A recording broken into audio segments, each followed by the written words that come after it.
Culturally, we might teach our children individualism or individuality, which doesn't necessarily work. If you think about it, if you running with a baton and you getting as far as you can get, when you pass that baton to the next person, right, they can either be ahead of the game or behind.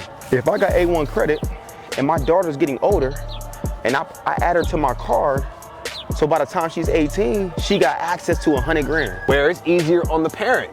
Exactly. For the kid to retire them. So the parent doesn't have to do work. Exactly. It ain't nothing wrong with cutting the TV off, bro. Right.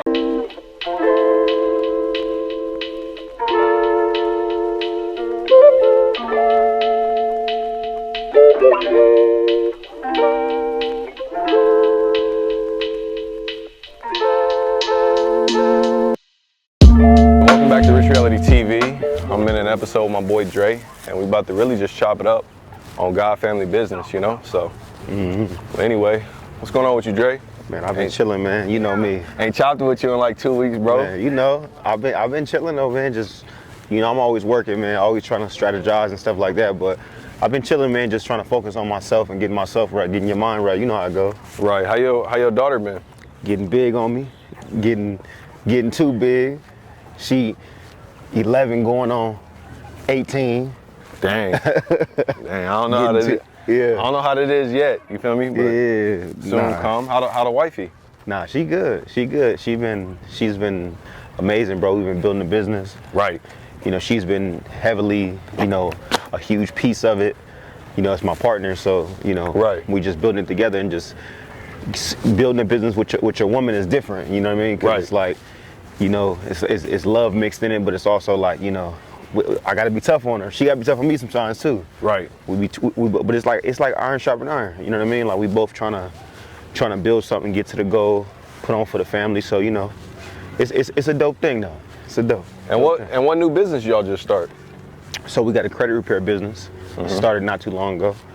And it's been amazing, man. Just being able to help somebody, bro. Right. Like, you know, coming from, you know, the barber industry is dope, because you know, you make people feel good. They get a haircut, right, and you know, they feel good about their day. They like, okay, I can get cut and I can get on my way. But you know, I think credit repair is something that it hits the heart, because it's like you're able to help somebody go get that car, right, help somebody get in position to go get that house, right, help somebody get in position to get access to money for their business. So it's like, it's a different type of feeling to see people be like, man, I was able to buy my first car, I was able to get my house that I've been trying to get a house for so long, but I keep getting denied. You know, messing with you, I've been able to do that. So it's an amazing feeling, bro. And how does that process look? Say I got like a bad, you know, credit report. Yeah. And I want to get some stuff cleaned up. Yeah. Say I want to hire you. How does that process look from A to Z? So typically, I send people to my website. On my website, we have a commercial that explains the process. You know, you go on there, you fill out our form, check out the commercial, and you sign up with us, you know, and we're basically just disputing things on your profile, any negative items, right? And it's funny, a lot of people don't know that. That are inaccurate, pretty much. Yeah. Got you. So a lot of people don't know is like, they'll see a negative on their profile, and they'll be like, you know what, like, that's mine, you know, and they won't even think nothing of it. Right. And in reality, sometimes it be accounts on your profile that's not even yours. Right. Because there's so many people in the world. Right. You know what I'm saying? So somebody might have the same name as you, and you thinking like, yo, you know, I'm not even looking at my profile actively. Right. And you're not even thinking nothing of it. Making sure. Yeah, but it's actually holding your whole profile down. Right. You know what I'm saying? So like, it's just one of them things where, you know, you go through the whole process, and we take you through a consultation where we look at your credit, and you get a chance to look at it as well. Right. See what's on there and see what needs to get off to get you in good standing. So, you know. That's dope. It's one of them things, man. Yeah, that's a good business, bro. You know, the credit repair business, you know, it's definitely something needed. People, you know, mess up sometimes, get bad credit. I know I've, as a younger person, have had bad credit. For real. You know what I'm saying? You and me both. You know what I'm saying? You and me both. I remember, I'll never forget, when I was like, I had to be like 18 or 19, I got my first like credit card in the mail. Yeah. It was like a Walmart credit card, right? Right. So I'm like, I'm not knowing nothing about credit. I never learned about credit. So I see the card, I'm like, all right, cool. Like, you know, I can just use the card and then pay it back whenever I want to pay it back. I'm like, they fucking with your boy, man. They like me. You know what I'm saying? So like, I use the card, and then I'm like, all right, well, you know, I try to pay it back whenever I want to pay it back. I'm talking about when I say it tanked my score, like it tanked my score. Like I'm talking about like down to 400, from like a 6 something to like a 400. So I'm thinking like, bro, like. So basically, you got the car. Yeah, I got they gave you a limit. I got the car. They gave me it was like a $200 limit, $300 limit. Went straight to Target or I'm Walmart. Went up in there and just was like, all right, let me just, you know what I'm saying? And then just, cause again, when you don't know, you don't know. Right. You was just doing this from scratch. Yeah, I'm just mentorship, like, no guidance. You know, we never talked about credit in the household. Right. Cause a lot of things with like our community, bro, it's like we don't talk about credit like that, bro. Right. We don't talk about, you know. You get like vague language. Yeah, like all right, you better pay your bills on time. Yeah, don't mess your credit up. And it's like, that's about it. You know, you don't realize that like there's real credit game. You know what I'm saying? So I ain't really had that, bro. You know what I'm saying? But right. You know, my parents were trying to learn. My grandmother, she learned different things herself. Right. You know what I'm saying? And I was raised by my grandmother. So you was raised by your grandma. Yeah. So like, you know, and I'm sure some of the things she knew, but it was like, you know, she didn't really like. She never really tapped into it to the extent that I'm gonna use credit for business or I'm gonna use credit. Like, so she didn't know how to really teach you about it. More so, just pay it on time, and that's pretty much it. Exactly. Because your normal person uses credit for like a house, car, one credit card, etc. Yeah, yeah, and you know, like, you know, it wasn't something that was popular, but it's like, you know, you learn, you live and you learn. Right. And you know, you fix the situation. You know what I'm saying? But, you know. Yeah, man. I remember when I got my first car when I was probably like 19 years old, and, you know, got my car and wasn't paying it. Yeah. You know what I'm saying? Just driving around that thing, just not really conscious of the fact that if I pay this car on time, it's gonna lead me to another car. Exactly. If I pay that car on time, it's gonna lead me to another car. So then I can just walk off the lot. Yeah. You know, so I had to go through that process as a teenager. You know, wait the 7 years until my credit clears up. Yeah. Because I didn't know about, you know, the credit repair then and things like that. Yeah. Until I was able to actually start over. You know, now, you know, I can go to the dealership, just signature. Yeah. Because like, you know, you get a lease. Yeah. You pay that car off on time. Yeah. You don't have to, you know, you don't need to show nothing. You don't need to show stuff. You just walk there, they see the score, they see you had a car paid off. Yeah. A signature. And that's, but you know, that's one of the reasons like me getting into credit. I want people to know, because you know, as a person who does credit, you're always educating people. Right. So it's like, that's one thing I want people to know is like, you're missing out on a lot of super big opportunities. Right. Low interest rates. I'm talking about like when you young, that low interest rate stuff, it don't sound appealing. You like, I got cash, I ain't really, you know what I'm saying? But when you get older, you like, yo, bro, like, you're just paying extra for everything. If your credit messed up, you paying extra for everything. Low key. That's really what it is. High key, actually. You know what I'm saying? Yeah. It's like you just paying extra for no reason. Right. You know what I'm saying? Like one person might buy a car for 20 grand out the door. You know what I'm saying? And break that down a little bit. Like, say you have an 800 credit score, and they say you have a 700 credit score. What's the difference as far as how much money you can save with that point difference? Yeah. I mean, with 7 to 800, it's not far off. With 7 to 800 is not far off because you're still in that range of what they call like excellent credit or good credit. So it's not far off. But let's say if you had like, you know, from like 500 to like a 700 as an example, 200 point difference. Like you might pay an extra $200 a month for the car. You know what I'm saying? Right. And when it's all said and done, that same car that was really 20 grand, you end up paying 40 grand for it. As opposed to the person that has good credit, they gonna pay 20 grand for it. You know, so that's really what it is. Like you might end up paying double just because the interest is so high. So people don't look at it from that perspective. They're like, all right, well, I don't need credit or whatever the case may be, but they not realizing like, bro, you just paid $40,000 for a $20,000 car because you don't know. You know, so that's my thing is like, when you get wiser with it, you start realizing like, man, I got to get it right. Little stuff like that makes a big lot of difference. Yeah, and then getting access. Getting access, you know, like having access to money so that you can invest in what you want to invest in. Right. You know, so, you know, that's my thing is like, you can start different things earlier and it'd be easier for you if you got your credit in position. Right. You know what I'm saying? As opposed to saying, I'm gonna use my cash or my credit's terrible, you're not gonna get access to things. Right. When you're in a good position with your credit, the banks love you, because that's how they make money. Right. Banks make money by lending. They want to lend you money. Yeah. They make money by lending. They want to figure out a way to lend you money, bro. Banks make money off of lending money, and, right. And a lot of people don't understand that. Right. So if you know that, you're like, wait a minute. So you mean to tell me if I'm in position, they'll give me whatever I want, pretty much whatever I want? Right. Yeah, because that's how they make money. So your job as a consumer is to say, you know what? How can I get in the best shape possible so that the things that I want to get, the businesses I want to start, I have access to. Right. You know, I don't gotta go work at my job for 15 years and finally stack some money up just to invest in something. Right. I could literally have good credit, go to the bank, and then walk out with $40,000 within an hour. Right. You know what I'm saying? And then take that money, invest in some shit, and that's gonna, you know. Yeah, because in all honesty, man, I don't know what I would have done in my life if I hadn't had good credit or I hadn't fixed it. Yeah. At that age, you know, yeah. After going through that process, waiting 7 years. Yeah. And then finally getting to a point where it's like, it's time for me to fix my credit and take this seriously. Yeah.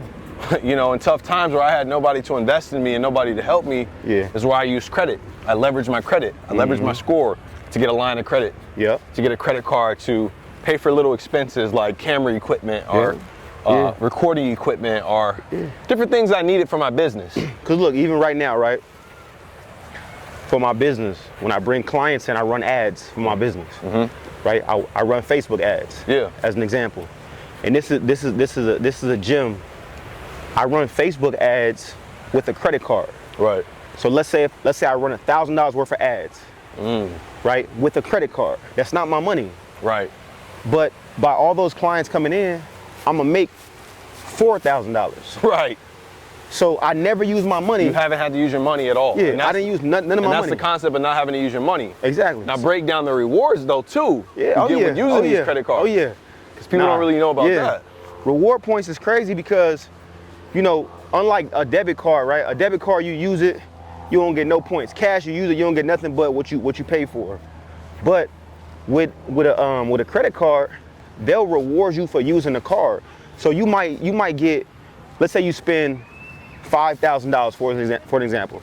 You spend $5,000. They might give you $500 of reward points. Right. $600 of reward points. Right. So now you like, I can go buy some shoes, some clothes, or whatever it may be. Right. I can go with the rewards. With the reward points. You know what I'm saying? And because their whole thing is we want you to use the money. Right. If they see you using a card, the banks like that. Right. Because again, and if they making a little bit of money, so what? Right. You know what I'm saying? Like you give them a little bit of money, because banks, they got so much money, so much access to money. What's a little to them, it may have been, you know what I'm saying? Like, I mean, what's a little to you, it may be a lot to them. Right. Because they're just parking money. Right. So they might say, hey, look, we got access to $1 billion, right? We loan the $1 billion to different people. So if we make a little bit of money here on that, a little bit of money with that person, a little bit of money with that person, that adds up for them. Because they wasn't gonna do nothing with it anyway. Right.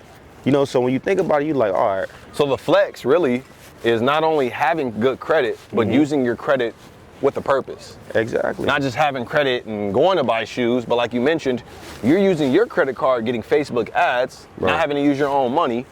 Bro. And the money you were getting in return from the customers that are coming in from the Facebook ads is paying your credit card balance off. I think one of the most big. And then the rewards. Exactly. I gotta conclude on the rewards, not to cut you off, but the rewards is then rewarding you for your hard work. Yeah. You know, should I say your strategic thinking? Yeah. Yeah. Where you can go now and get you a pair of shoes. Bro, I'm telling you. And I think one of the biggest misconceptions, bro, is that, and you know people like this, right? They're like, oh, I got a 700. I got a 750. I got an 800. Right. But just looking at it like a grade. Yeah, they're like, okay, cool. Yeah, but credit like, is not like a straight A or a B or a C like high school. It's this is something to use. But like, even if you got a high score and you not using it for nothing, right? What's the purpose? It's so many people I know, bro, that got a 750, 800, right? Right. I do too. Yeah. Yeah. Me being in the credit space, it's so many people that's like, yo, I got an 800. You know what I'm saying? But it's like, but you work at McDonald's. Right. And it's nothing wrong with McDonald's. I'm simply just saying, don't just walk around and be happy that you got a high score. Right. Use your high score to do something. That's the purpose of it. Now, I gotta go into the authorized user thing. Oh yeah. Because I remember when I was younger, bro. Yeah. My dad was the first one to actually put me on as an authorized user. Mm-hmm. You know what I'm saying?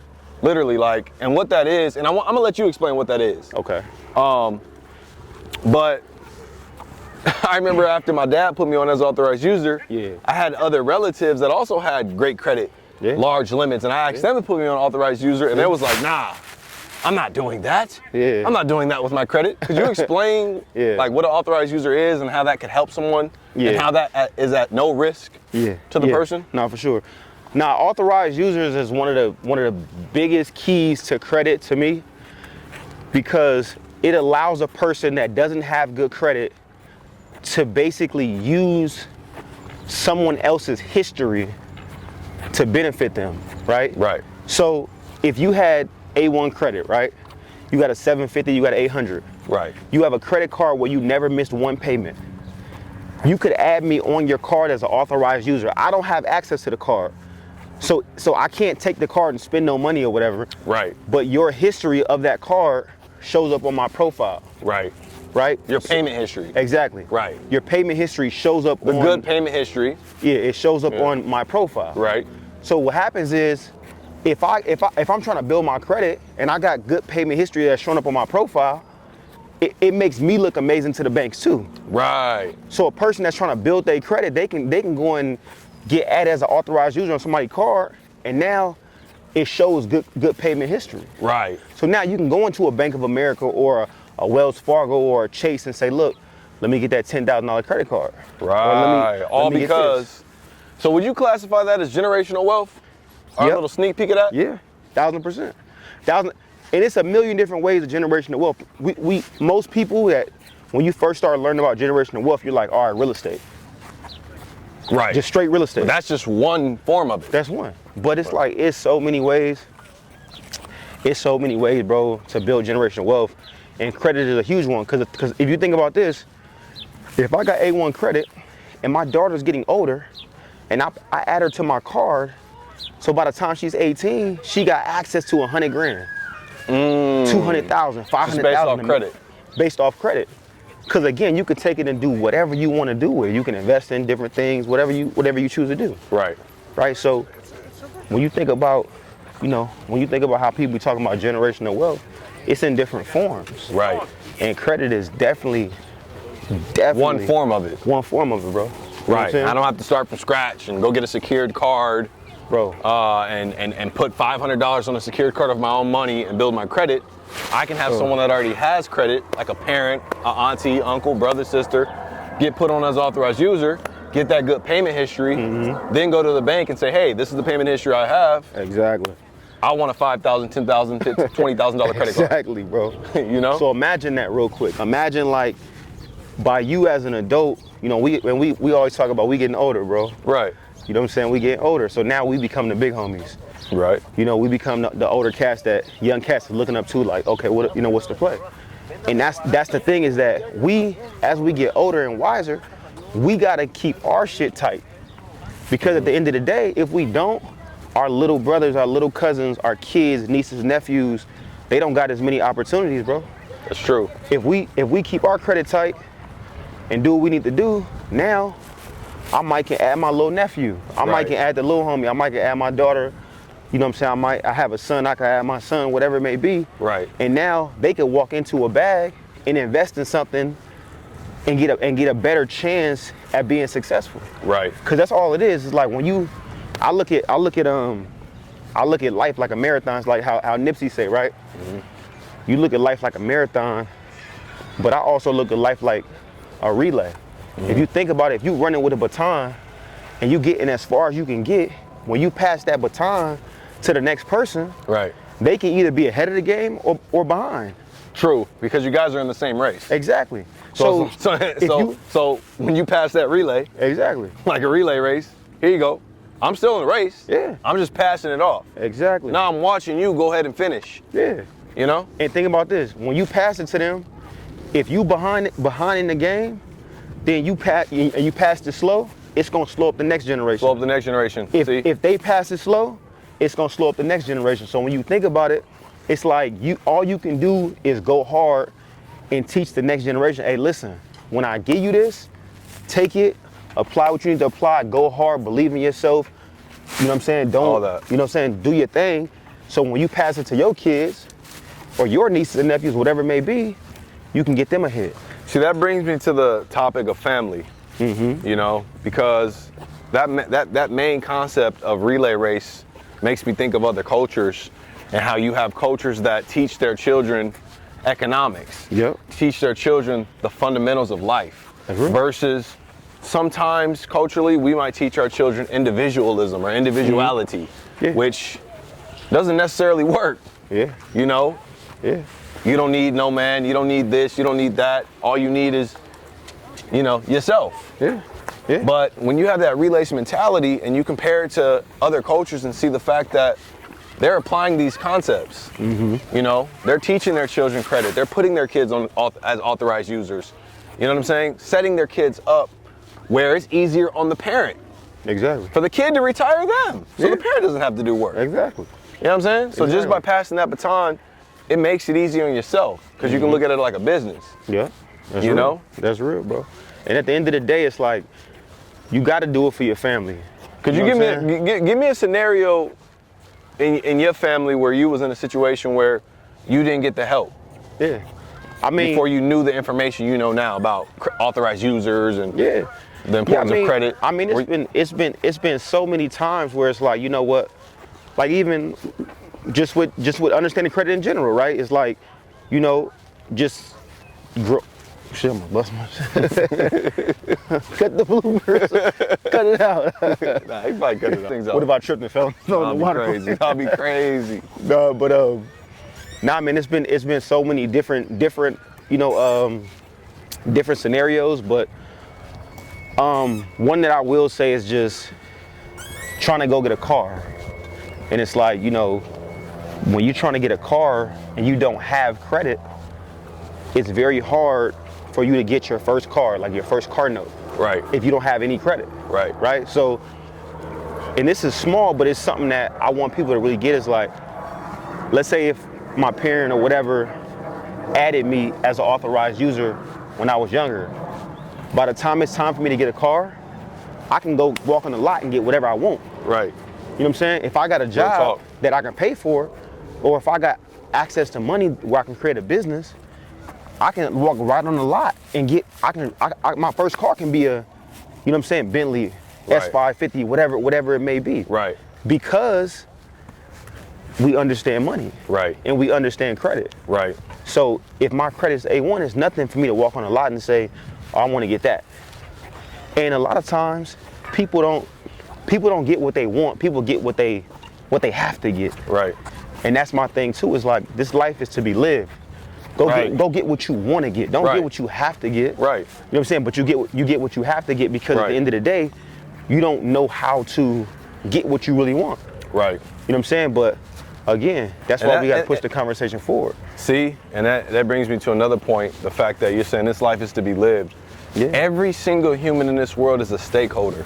Yeah. You know, we all come here to reap the benefits of this world. But the deception, you know what I'm saying? The distraction, the culture sometimes deters us from this reality that we can live just like anybody else.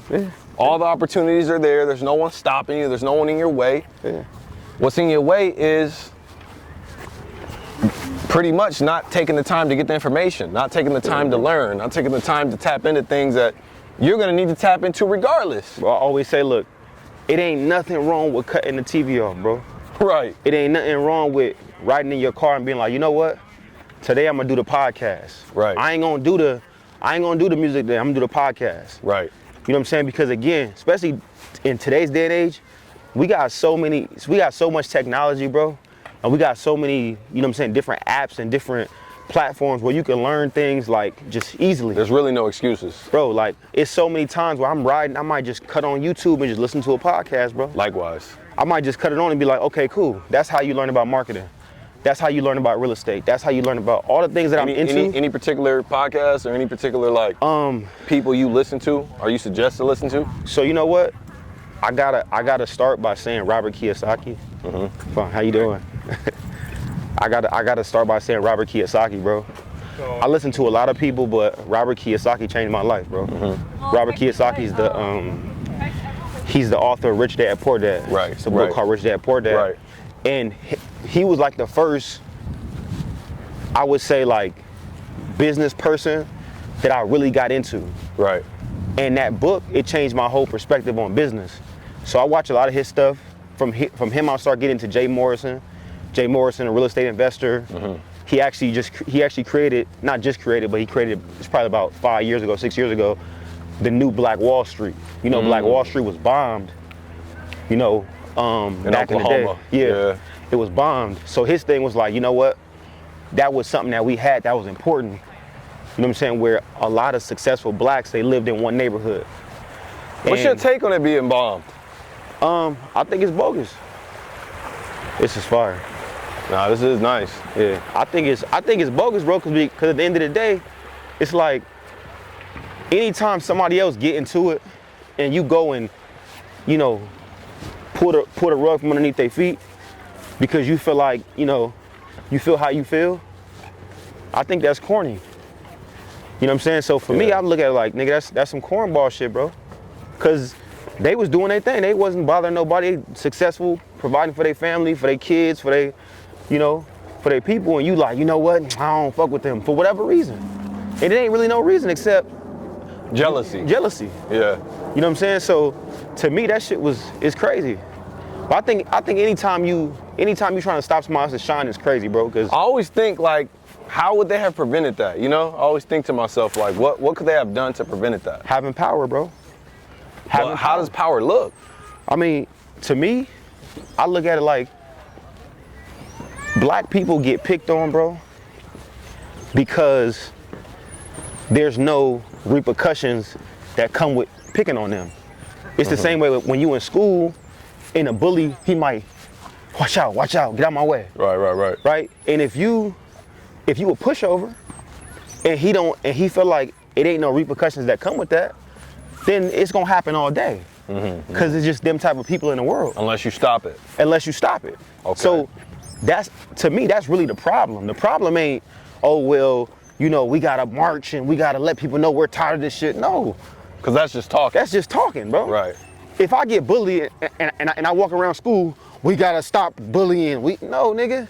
But if you bully me and I punch you in your mouth, if you bully me and then I respond, then you're gonna be like, you know what?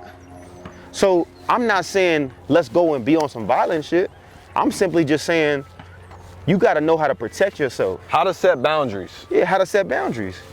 You know what I'm saying? But in anything. But what if people are stuck on this individualism, man? This individuality thinking of like, you know, I'm gonna get my little fair share over here, you know, and I'm gonna do what I have to do to survive. What's up? You know what I'm saying? Like, what if we're so stuck on that mindset? Yeah. That it's almost too hard or too difficult to say, if someone picks on you over here, I'll make sure that it doesn't happen again from my end. You see what I'm saying? Like big brother, little brother type situation. Yeah, I think that, and I don't know how deep you want to go with the conversation. Go as deep as you want to go. Come on, come with it. I think that's when you talk about fraternities and you talk about, you know what I'm saying, communities, you talking about how they say Illuminati or they say like Freemasons or whatever. Yeah. I look at everything as like, there's groups of people that support one another. It's like me and you. You my boy, right? We have a tight-knit relationship. Yeah. If you need something, I got you. Yeah. If you need something and somebody bothering you, I got you. Yeah, of course. It's the same thing, right? Now, I'm not, you know, I can't speak on business that I'm not involved in. Right. But one thing I've always, and I'm not part of any fraternity or any like, you know, those type of communities, but I do respect it from afar. I don't know what they do inside of that. I'm not commenting on that. That's not my business. Right. I'm just simply saying from afar, I respect it because it's like I got your back. It's like tribalism. Yeah. You know, you have different tribes. Yeah. And if you associate or connected to that tribe whatsoever in any shape, way, or form, then obviously we share the same guiding principles. Yeah. Because, you know, I've pretty much in my life now have narrowed a lot of things down to Allah family business. You know what I'm saying? Yeah. Like, I'm at this point in life where it's like, it's a sink or swim society. if you don't understand that Allah has provided everything for us, to go grab and to go get and to go learn, and you're still complaining and you're still in the past and you're not, you know, fellowshipping with your brother or tapping in with your brother and figuring things out and using your strategy, then it's sink or swim. You see what I'm saying? Mm-hmm. Too often people think this is an era of savior. People are looking to be saved. You know? And I'm not saying, you know, Jesus isn't returning. But he's not returning to save, he's returning to spank. Cause it's like, y'all don't get it by now? I believe we done had so many good examples, bad examples, especially us. Especially us. No one in the world has had as many examples as we've had. And that's obviously the universe, the Most High, trying to send us knowledge, send us assistance. You know what I'm saying? So like, that's kind of what I'm on, man. If someone's not in that mindset, and I think I told you this. Like as far as somebody being a believer, somebody understanding their power. I look at this, man, like, you gotta believe in something. You gotta believe that there's a higher power. You have to believe in a God. It don't matter what religion you from. It's just, you have to believe in a higher power, because at the end of the day, there has to be something above you that says, you know what? This is helps you with your purpose. Kind of like being a stakeholder in this world. Like realizing, wow, I can get credit. Realizing God made that all available for me. I can sit and marvel at my score. Or I can get with someone that knows how to use this score and leverage it and better my life. I don't have to work at McDonald's. You know what I mean? And in a sense, in my mind, that's you believing in the higher power. Believing that there's always a remedy and a result for you. There's always something that you can tap into that helps you out. You know what I'm saying? And to even get deeper, man, like, you gotta put God first in general, bro. And a lot of, like, this world is messed up. It's a lot of, like, you know, people believe in different shit. It's a lot of satanic shit. People believe in different things, bro, but I look at it like this, like, you gotta put God first in anything that you do, bro. You know what I'm saying? Because at the end of the day, it's like, if you're not believing that somebody put you on this earth to do something, you know what I'm saying, and they're giving you signs, that's the problem we got now, is we don't follow the signs, bro. Like, we don't. You know what I'm saying? I forgot, it was somebody that said this, bro. They were like, I want to say it was Steve Harvey, but, you know, I don't know, but it was somebody, and they were like, if God puts something in front of you, right? If he constantly puts that in your path, that's his I think it was Denzel. He's like, that's his confirmation to you that it's already yours, or he wants you to take that and do something with it. If you know that thing that you constantly think about? You know that thing that's like, you can't get it off your mind. You think about this every single day. Let's say if it's being an actor, if it's being, you know, a ball player, if it's, you know, being a speaker. You think about this all the time. If God is putting if that's always in your path, and you constantly keep seeing it, that's God's confirmation to you that's saying it's already yours. That's facts. You're right about that, man. You know what comes in, man, is, because I've been in scenarios like that, actually. You know, and I think what happens is the doubt. You know, and in a sense, that doubt is ego.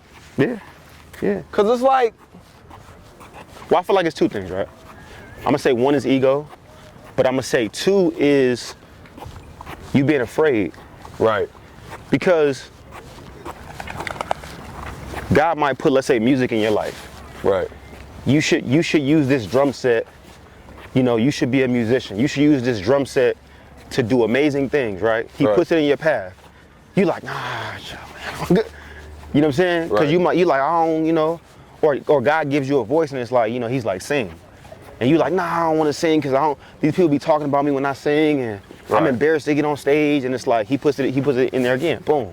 I guess where I say the ego side of it, because it's like the ego to think that people really are checking for how you sound to begin with.